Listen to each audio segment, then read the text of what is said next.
ہو جائے.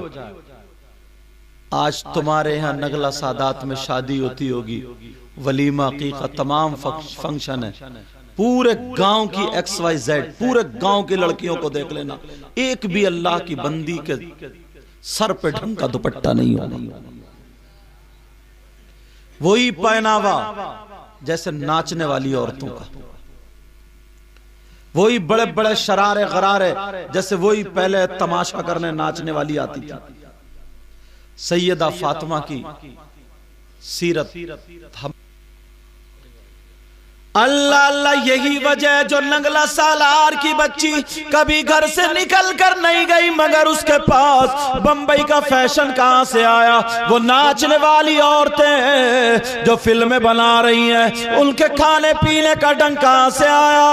او باپ ذرا ہوش کی سنبھالو, یہ تم نے کیا, ان بچیوں کو موبائل دے دیا, اب ذرا ہوش میں آؤ, اللہ کا فرمان سنو, کودنے والوں سنو, ناچنے والوں سنو. اللہ فرماتا ہے قرآن کی ایک بات غلط نہیں ہو سکتی, میرا مولا فرماتا ہے یا ایھا الذین آمنوا قوا انفسکم واہلیکم نارا, اے ایمان والو اپنے آپ کو اور اپنے گھر والوں کو جہنم کی آگ سے بچاؤ. پڑھا قرآن کبھی, دیکھا قرآن کبھی؟ ساری دنیا غلط ہو سکتی ہے مگر اللہ کا فرمان غلط.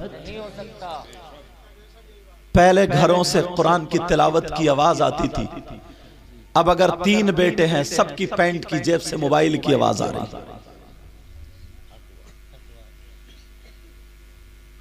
تعجب ہے یار. ایک مرتبہ مجمع تھا اور نبی بیان کر رہے تھے, تمہاری طرح مجمع نہیں, وہ صحابہ کا مجمع تھا یار, اور بیان کرنے والے نبی تھے. نبی بیان کرتے بول دیو میرے جانثارو چاہنے والو سنو, اگر اللہ جس کو 3 بیٹیاں دے, اگر جس کے پاس 3 بیٹیاں ہو اور ان کی صحیح پرورش فرما دے, صحیح پرورش کر دے, تو اللہ تبارک و تعالی اس باپ کو جنت عطا فرما دیتا ہے. بیٹیوں کی وجہ سے جنت. اب لوگوں نے سوچا یار اب مزہ نہیں آ رہا, چٹکلے نہیں ہو رہے, ہنسی مذاق نہیں رہی, چلو اٹھ کے چلو. تو میں علم غیب ہو گیا نا, سمجھے. اب سوچا کہ یار اٹھک بیٹھک ہو رہی ہوگا کیا, مگر پیارے تک یار یہ چلاتے رہو گے, اپنی حالت نہیں دیکھیے. بیٹا ایک ہی مرتبہ میں دیتے ہیں, ٹھیک ہے؟ ہاں, اب ہم ہی تو بتائیں گے تمہیں. کچھ لوگ آتے ہیں نا نوٹ دینے کے لیے, ہر چیز میں دیکھا 500 کا نیچے رکھے گا تاکہ سب لوگ دیکھیں اور 10 کا دے کے جائے گا.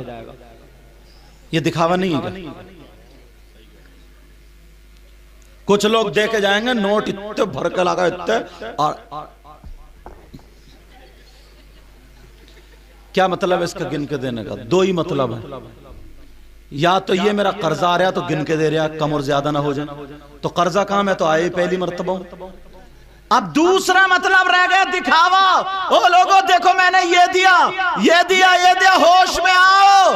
ارے یہ تو نوٹ ہے, اگر دکھاوے کی نماز پڑھو گے تو وہ بھی منہ پہ مار دی جائے گی, منہ پہ. اچھا تمہاری کمی نہیں ہے, ہماری بھی کمی ہے یار. یہ ہم مولانا لوگ یا شاعر لوگ یا ناظم یا مقرر نوٹ آنے لگے تو ان کا بھی شعر بڑھ جاتا ہے, ان کی بھی گلے کی خراشیں ٹھیک ہو جائیں, بیٹھے ہوئی کھل جائے. ایک شعر کہہ دو 3 پڑھ کے جاتا ہے. پھر غلطی تمہاری نہیں ہماری بھی ہے بھائی, مگر جو بات حق ہے وہ. اللہ نبی نے فرمایا, آقا نے فرمایا جس کی 3 بیٹیاں اور تینوں بیٹیوں کی صحیح پرورش کر دے, اسلامی طور پر وہ جنت کا حقدار ہو جاتا ہے. ایک صحابی کھڑے ہوئے کہا آقا آپ کی بارگاہ سے کبھی کوئی خالی نہیں گیا، پوچھنا چاہتا ہوں۔ نبی بولے بولو۔ کہا آقا اگر جس کی 3 بیٹیاں نہ ہوں، جس کے پاس اگر 2 ہی ہوں تو اس کا کیا ہوگا؟ نبی نے فرمایا اگر 2 بیٹیوں کی حفاظت کر دے، صحیح پرورش فرما دے، نبی فرماتے ہیں وہ بھی جنت کا حقدار ہو جاتا ہے۔ ایک کونے سے ایک اور کھڑے ہو گئے آقا سب نے تو پوچھ لیا مگر میں بھی کچھ پوچھنا چاہتا ہوں۔ آقا میرے نبی سمجھ گئے کیا پوچھنا چاہ رہا، مسکرا رہے ہیں، سارے لوگ دیکھ رہے ہیں، کبھی آقا کو تو کبھی انہیں، آقا پوچھ لوں، آقا پوچھ لوں؟ نبی بولے پوچھو۔ کہا آقا اگر کسی کی ایک ہی بیٹی ہو تو؟ بھائی کچھ ایسے بھی تو ہیں، اگر کسی کی ایک ہی بیٹی ہو تو؟ نبی نے فرمایا اگر ایک بیٹی ہے اور اس کی بھی صحیح پرورش کر کے حفاظت سے اس کے گھر پہنچا دے، وہ بھی جنت کا حقدار۔ بیٹیوں کی وجہ سے جنت مل رہی ہے، کس کی وجہ سے بولو؟ بیٹیوں کی وجہ سے جنت۔ ہاں آپ کہہ رہے ہیں جس کی ایک نہ ہو وہ، ہاں تو یہ بھی سن لو، دوسری حدیث سنا، بات اچھی ہے بھائی، پوچھنا چاہیے، مگر اس موقع پر کسی نے پوچھا نہیں تھا۔ مگر دوسری حدیث یہ ہے اگر کسی غریب بچی کو لے کر کے پال کر کے، یا وہ وہیں پل رہی ہے، اس کی صحیح پرورش کرا دے پیسے روپیے سے اور اس کی شادی کرا دے تو ایک بیٹی میں 2 بیٹیوں کا ثواب ملتا ہے۔ اچھی بات پوچھ لی، بات نکل آئی، اللہ ان کو جزا خیر عطا فرمائے۔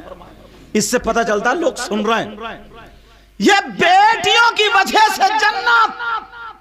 اور ایک حدیث سنو، آقا فرماتے ثلاثہ لا يدخلون الجنہ علی قل والدی والدیوس ورجلۃ النساء۔ نبی فرماتے میری امت میں 3 لوگ ایسے ہیں جو جنت میں نہیں جائیں گے۔ کون کہتا؟ بات نہیں، کون کہتا بولو؟ کوئی کاٹ دے گا؟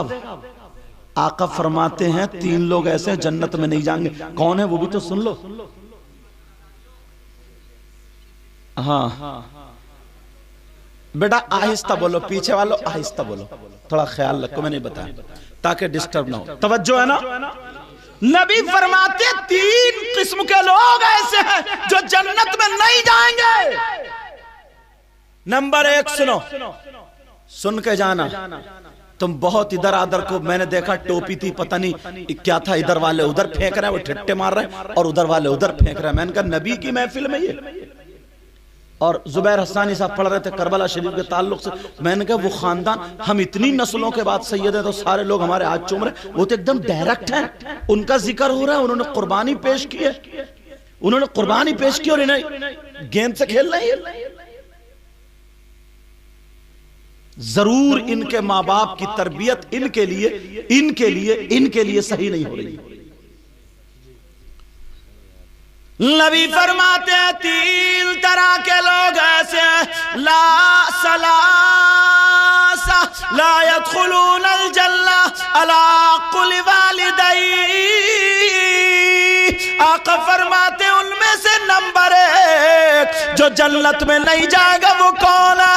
وہ ہے جو اپنی ماں اور باپ کا کہنا نہیں مانتا۔ اب کتنے نعرے لگا لو، کتنے مجھے نوٹ دے لو، کتنے کود لو، کتنے جلسے کر لو، اگر ماں باپ ناراض ہیں تو وہ جنت میں جا ہی نہیں سکتا۔ اس لیے میں نے حدیث بھی سامنے جو بات کہتا ہوں بڑی ذمہ داری سے کہتا ہوں، ایسے نہیں ادھر ادھر کی کہہ کے چلا جاؤں، پورے ہندوستان میں اللہ کے فضل سے جاتا ہوں تو ذمہ داریاں بھی رکھتا ہوں، یا تو حدیث پڑھوں گا یا پھر قرآن کی آیت پیش کروں گا تاکہ بات پکی اور پختہ ہوتی چلی جائے۔ کچھ کمیٹی والے نوجوان اس میں جلسہ بہت اچھا کراتے ہیں، پنڈال بھی، ڈیکوریشن، لائٹنگ، سید صاحب آ جائیں یا کوئی عالم صاحب آئے ان کے بھی ہاتھ چوم رہے ہیں، انڈے پہ انڈے، چائے پہ چائے، ساری چیزیں ہیں، مگر اماں گھر میں پریشان ہے، ابا پریشان ہے، بیٹا بات نہیں، اماں پریشان، ابا پریشان۔ اگر مجھ جیسے 1000 پیر یا اور اچھے اچھے مولانا پیر 1000 ادھر کھڑے ہوں، غلط ثابت کر دے کوئی تو منہ مانگا انعام۔ 1000 پیر ادھر اور تمہارے ماں باپ ادھر، وہ 1000 پیر تمہارے حق میں دعا کرتے رہے اور ماں باپ ناراض ہوں تو ایک کی بھی دعا تمہارے حق میں قابل قبول نہیں ہے۔ کہاں ہم اصلی چیز کو چھوڑے پڑے؟ اماں سے کہہ رہے چپ کے رہیے، بیٹھی رہیے، اور ہمارے نعرے لگ رہے ہیں۔ نبی فرماتے العاق لوالدی، جو ماں باپ کا نافرمان ہے، ماں باپ کا کہنا نہیں مانتا، وہ جلسے کرے تو اس کے جلسے قبول نہیں، نماز قبول نہیں، روزہ قبول نہیں، زکوٰۃ قبول نہیں، تقریر قبول نہیں، کوئی بھی عبادت قابل قبول نہیں۔ اور آقا فرماتے ہیں وہ جنت میں نہیں جا سکتا۔